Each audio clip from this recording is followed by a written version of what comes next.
Okay lang ba daw kumuha ng tech course kahit na wala ka pang laptop or desktop? Pero kasi mga nagtatanong sa akin, paano ka magiging programmer kung wala kang laptop or desktop? Paano ka matututo ng coding kung cellphone lang yung meron ka? At habang nakikita natin yung mga setup ng ibang students online na sobrang lulupit, meron pa mga naka-dual monitor, iba-iba yung RGB, may naka-high-end gaming PC, may naka-MacBook. Mapapaisip ka na lang kung kagaya ka sa akin dati na wala talaga lahat. May chance kaya akong matuto? O kaya may chance kaya ako sa tech? Wala naman akong device. O baka kailangan ko munang magkapera bago ako mag-tech.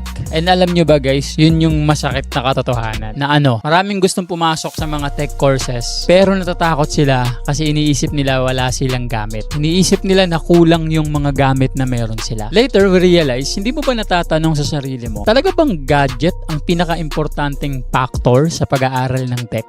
Bakit meron mga student na ang daming devices, mga high-end pa, pero hindi naman umaasenso? Ito guys, yung biggest misconception at saka misunderstanding ng mga newbie pagdating sa tech. Merong mga nagsisimula na feeling nila kailangan agad nila ng mga mamahaling devices o kaya complete workstation. And alam nyo ba kung bakit ganun yung kanilang feeling? Kasi guys, yun yung nakikita natin online. In fact, kapag ka narinig lang natin yung salitang coding, programmer, naiisip na agad natin yung mga solid build ng mga setup ng computer, mga magagandang laptop. Little did we realize na alam nyo kung sino pa yung medyo bulok-bulok yung laptop guys, yung pa yung mga batak, yung mga naka-cellphone lang yung ginagamit, yung pa yung babad. Yes guys, maybe not true all the time pero most of the time na nakikita ko, ganun yung sitwasyon mga tol. Dahil sa problema na yan, nagkakaroon ng illusion yung mga beginners na kapag wala akong laptop, hindi ako matututo. Kapag wala akong hindi ako magsasucceed. Alam nyo ba na sobrang daming malulupit na developers nagsimula sa mga luma at saka matatandang laptop. Nagsimula sila sa phone,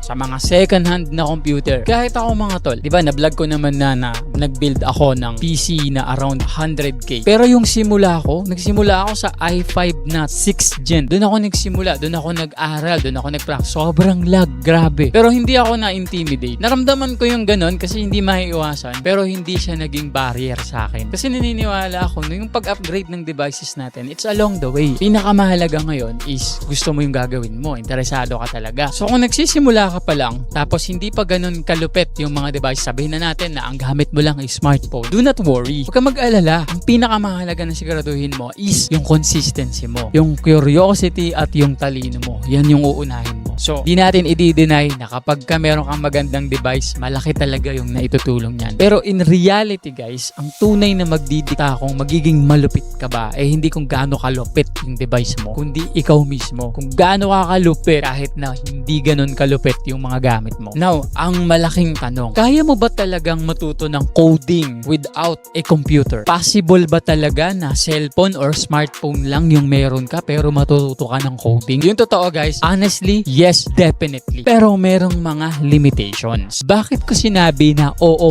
pwede ka matuto? Marami na tayo ngayon guys na mga mobile coding applications. Napakadami na niyan. Pwede mo nang nagko-compete na nga sila sa totoo lang eh. Now, kung ayaw mo mag-install ng application na pang-compile, pwede kang gumamit ng mga browser-based. Diba? Kagaya ng isa sa pinakaginagamit ko nung first year ako guys, yung online GDB. Lagi kong ginagamit yun. Diba? Yung mga online compiler. Now, with these tools guys, kahit itong mga tools na to lang na pwede mong i-open sa phone mo, matututo ka na ng syntax eh. Mapapractice mo na yung basics, maintindihan mo na yung logic, mababasa mo yung mga documentations, basta may internet ka lang. By the way guys, if you are a beginner at naghahanap ka ng mga advanced study, hindi lang sa mga coding and programming, pati na rin yung preparation mo sa mindset, study habits, tips, and tricks paano matuto ng coding ng mas mabilis. Yung mga learning method and routine habits na ginagawa ko guys. If you are interested, meron akong ginawang notes and you can get that notes guys dito sa link na to sa website ko. So open nyo lang yan at makikita na nyo doon yung mga notes ko. And sa totoo lang, makakagawa ka ng mga simple projects. Diba?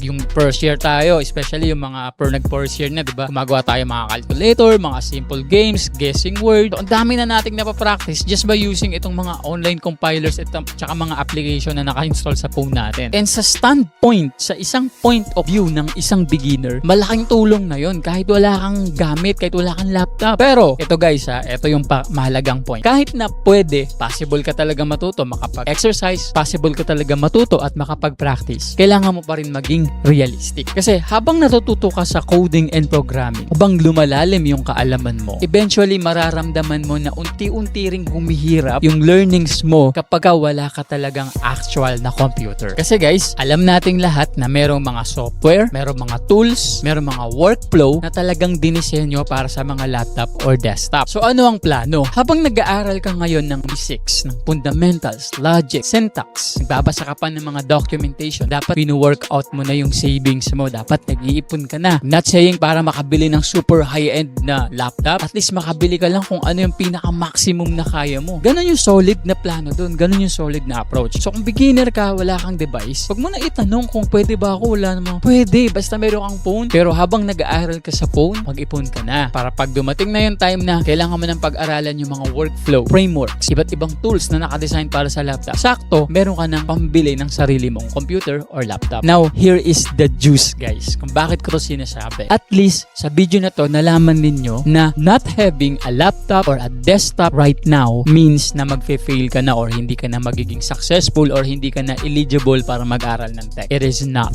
Now, para bigyan ko kayo ng isa pang magandang bagay based na rin on my experience. Meron bang advantage yung mga nagsimula na wala silang masyadong mga gamit kaysa dun sa meron na? Alam nyo guys, sa totoo lang, maraming advantages yung mga nagsisimula na walang device. Other than porsigido sila and motivated talaga sila na mag-succeed kasi alam nila kung saan sila nagsisimula. So, they have a goal and they wanna get there. Tandaan niyo guys, scarcity creates focus. Ibig sabihin yan, kapag limitado ang isang tao, kagaya ko dati, once I realize or yung mga tao, when they feel that they are so limited, they start to become even more resourceful. Lahat ng paraan ginagawa nila, ginagamit nila. They become absolute savage pagdating sa pagiging resourceful guys. Mas nagiging creative sila sa paghanap ng solutions. And if ikaw yung tao na meron ka ng maraming mga bagay, you tend to forget how to do those things. Nakakalimutan mo na kasi lahat naman ng gusto mo, meron ka na eh. Hindi kagaya guys, nung kagaya doon sa mga nagsisimula talaga from the ground. Nagkakaroon sila ng skills sa paghanap ng solutions. Yung pagiging creative when it comes to finding solutions. And alam nyo ang caveat, minsan pa nga kapag ka marami kang device or sobrang dami mong tools, mas nagiging distraction pa siya sa'yo. And that's true guys. And other than that guys, isa sa mga bagay na nakakalimutan natin, no, especially yung mga beginners, mga nagsisimula pa lang, na alam nyo ba, tech industry rewards adaptability. Tatandaan nyo lagi yan. One of the reason guys, kasi yung mga tao na merong limited resources, mas madalas na pagkakataon sila yung mga resilient long term. Kasi guys, sanay na sila mag-adjust, maghanap ng paraan, sanay na sila agad lumutas ng problema kasi pagpasok mo pa lang may problema ka na wala kang masyadong devices, di ba? And yung mga learning materials mo at saka yung learning tools mo, limited. So sa simula pa lang, problem solver ka na. And ironically, yung skill na yun mismo ang kailangan pagdating sa programming guys. Yung pagiging resourceful, pagiging problem solver. Now, eto yung delikado. Bakit mahalaga na malaman natin to? Kasi guys, merong dangerous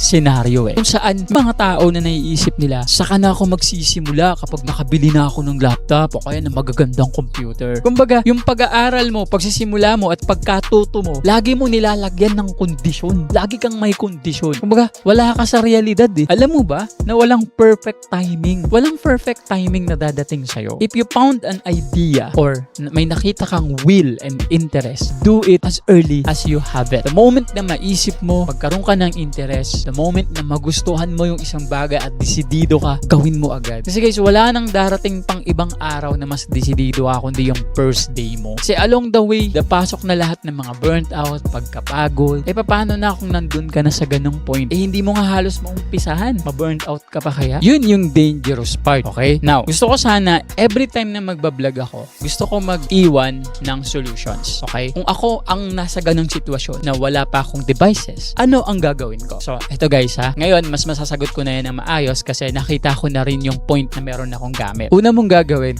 guys, is ipunin mo lahat ng reliable sources. And definitely, kahit smartphone lang yung gamit mo, kaya mo namang basahin, kaya mo namang i-open yung mga resources na yan. Hanggat meron kang internet. So magsimula ka muna sa mga fundamentals. Pag-aralan mo sa phone mo, mag-download ka ng mga compilers, online compilers, or kaya mga browser-based compilers. Pag-aralan mo yung tech vocabulary at saka yung mga basic syntax. Huwag mo munang problemahin yung mga IDE, mga iba't ibang workflows, guys. Huwag muna. Focus ka lang muna sa kung ano yung kaya ng device mo. Ikalawa, di ba kaya mo namang manood ng tutorials dyan sa phone mo. And then gamitin mo siya aggressively. Meron din tayong mga alam na mga pre-coding websites, online documentations, pwede natin lahat yan ma-open using our phone. Next step is habang nag-aaral ka ng mga basic fundamentals, guys, mag-ipon ka na. O kaya ako, mag-iipon na ako para lang mabili ko kahit yung pinakamura kaya kong mabili. Hindi kailangan na high-end agad or sobrang autobots na agad yung laptop mo. Kasi lagi mo tatandaan, maraming mga magagaling na developer nagsimula sa lumang laptop. So, kahit entry level lang, okay na yan. And makikita mo, habang tumataas yung skills mo, unti-unti din nag-upgrade yung devices. Ganon talaga yung flow niyan, mga tol. Now na napakita ko na sa inyo kung ano yung mga plano. Kung ako man yung babalik sa umpisa na ganong sa sitwasyon na yon, yan yung plano. Bibigay ko naman sa inyo ngayon kung ano naman yung mindset. Bakit kailangan may mindset